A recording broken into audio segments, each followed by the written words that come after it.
Arthur speaks all across the United States to folks about bringing our AI intelligence up to speed so that we can feel like it's this wonderful addition into our lives, because that's the bottom line of what I've always heard you talk about, Arthur, is how we will have the downside, that there will be lots of the downside of AI, just like every other human innovation. But you're talking about the upside, the potential, the landscape that's open to us if we consider AI our third brain. So let's talk about some of this concept of be the human in the loop. That's kind of where we left off. Like, why shouldn't we be afraid of AI? With this coming age of originality, it's really a tool. And somebody else had another way of saying this, age of originality, that it's allowing us as individuals to take a lot of our to-dos to let AI do that, so you can have your to thinks. And you have the perfect example, because if you're doing something and you have a lot of to dos, let the AI do that, so it can focus on what you're good at, what's your original thoughts, what's your original ideas. Because a lot of people that are sitting on the sideline just waiting for AI to, oh, we're just going to wait and see attitude.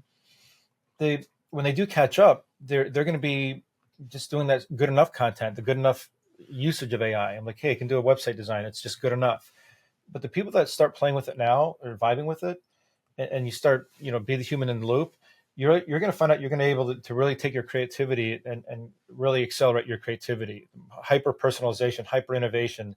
And the big companies can't match the speed of an entrepreneur, small business.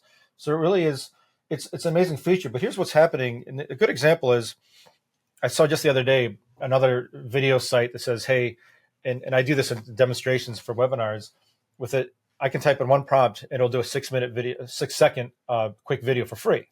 I said, like, a bunch of executives on a boat down the Amazon River, and there's this beautiful river, and they're going down. I'm like, that's amazing. And some people are freaking out, like, oh my God, that's too much power. Hollywood's destroyed. I'm like, yeah, it is, and it should be. It should be destroyed, because every single person, every young person, now has the ability to create a movie on their phone. And historically, if you want to produce a movie or something creative in Hollywood, you need to have the right connections. It's an LA thing. You have to pay normal, crazy salaries to these actors. Now there's like a 10-year-old kid that's playing with technology, playing with AI, and they're probably that is where the next Steven Spielberg's coming from. And they don't have to go to Hollywood and play the Hollywood game and do all that crap.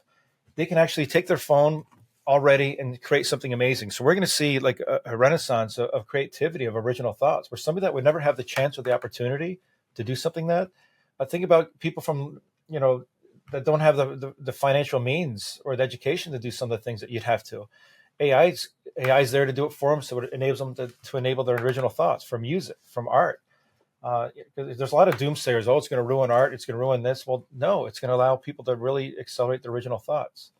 To that point, I think too, there's always sort of that, the bell curve, the early adopters and the middle of the road and the folks who just get it at the end of every innovation. You do a little bit of walking us back through history to show that this is just like anything else, the printing press, all the way back to the hunter gatherers, right? Yeah. No, I love talking about that, because I go back. If you go back to the dawn of humankind, 300,000 years ago, human beings were hunters and gatherers for 300,000 years, and just picture 300,000 years.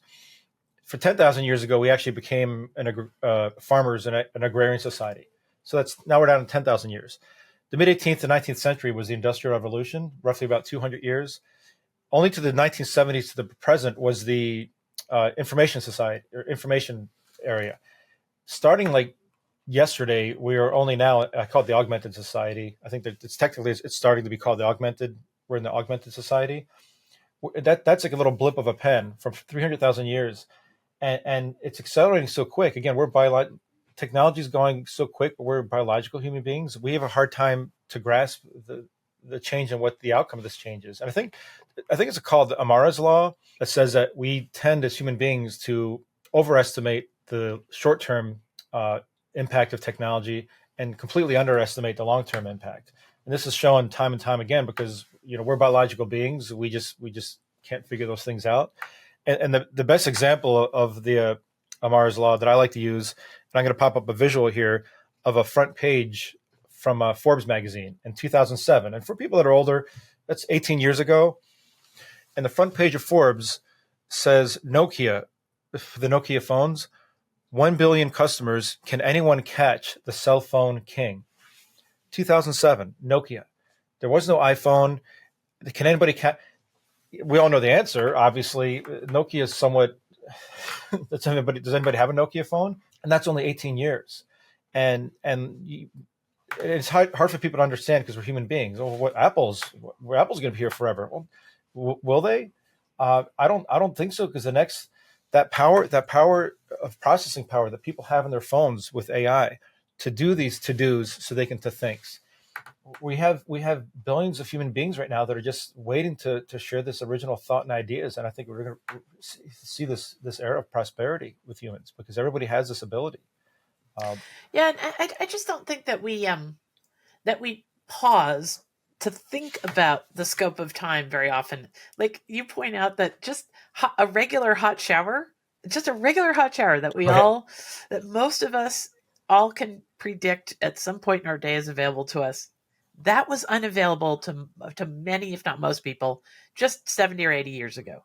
Yeah, Like, it's a 60 to 70 year old. It still boggles my mind. It's a 60, 70 year old technology advancement for a hot shower. So all these young kids, my kids, they take a hot shower in the morning. Like 70, 80 years ago in the United States, that wasn't possible. And the other example I like to use is the Wright brothers. And I usually have a visual of the Wright brothers. It was at 1903, first human beings flying. And by the way, the New York Times had a great opinion piece 3 months before the Wright brothers, where some famous thought leader said that he predicted it's going to be millions of years before human beings could fly. Millions of years.